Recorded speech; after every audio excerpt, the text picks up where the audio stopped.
Nāngai pū ana tēnei pūrongo ki tetehi o ngā uri o Taranaki maunga. Ko ia, ko Darren Ngarewa.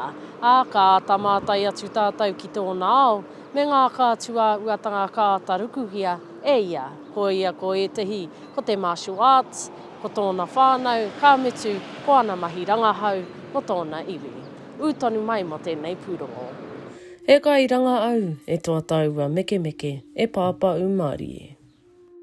Born and bred in Pātia, so this is where I am now, Korero marae. This is my family marae, and we whakapapa to a number of marae, but this is our main one as far as our papa kāinga.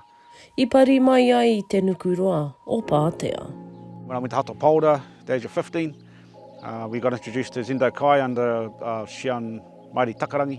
It's one of the original Zendo Kai martial artists in this area, and I was very fortunate to train under him. Yeah, about 3 decades I've been doing Zendo Kai, and only recently we've sort of left the system for personal reasons, and we've got another style that we've been doing, Arakan, but I also got a black belt in Taekwondo and did Kyokushin as well, so a lifetime of martial arts for me. Me and my partner, Tracy, we trained our 5 kids. Tracy actually trained under me originally until she became a teacher herself. And even though my kids started at the same time, they always acknowledged her as the instructor, as well as their mother. So my 5 children, Shihan, she's a policewoman in Auckland. Celeste, she's in real estate in New Plymouth. Aiden is a teacher at Spotswood. Waitohu, and she's a policewoman in New Plymouth. And Haumini, my youngest one, he's studying for IT in New Plymouth as well. E toa taua tēnei wānau I roto I te ao meke meke, wana oki. I was in Hato Paura and I was reading some history books, and then one of the books said, talking about the Pakakoi, and it had Pātia, an iwi from Pātia, and I was born and bred here, as I was saying, this is my marae, and I'd never heard of it, Te Pakakoi. So when I came back to Pātia, I caught up with one of our mātua, Koro John, Pipe they call him, but his real name Koro John Hiramai, and he's walking down the street, and I ran over and says to him, Koro, who's Te Pakakoi? And Koro says, stopped, looked at me, he said, blood, sweat, tears, that's Te Pakakoi, and then walked off. And so this time I was about 15, and I just stared at him and I scratched my head, and I thought, okay, I feel like I've mentioned a tapu subject. So that was the start of my sort of getting into that involvement. Nā tōna rangahau I te kura, I kā ai te ahi, mumurai. My research, because the research was more around archival, Māori land courts, whakapapa, just trying to see writings and find archival stuff from our old people.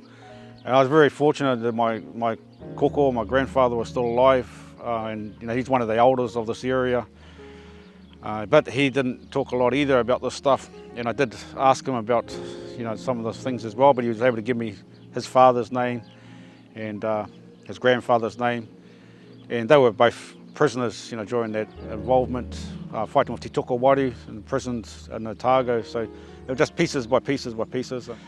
So I had a really open mind. I still have an open mind about things, not to say that I'm right and that someone else is wrong, so I just try to keep really humble about where I go with this information, and just make sure that I double check everything. And most of all, even if someone's doesn't agree with what I'm saying, I still make sure I listen. Nā te ngākau tūwera me te tāringa areare, I ara I ana mai rangahau.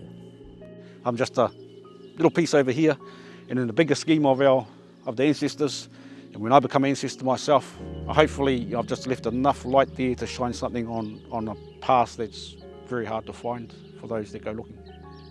Kāwai o ake ngā kōrero mo te uki e Waimuri. Aroha Broughton Pue, te reo o te uru.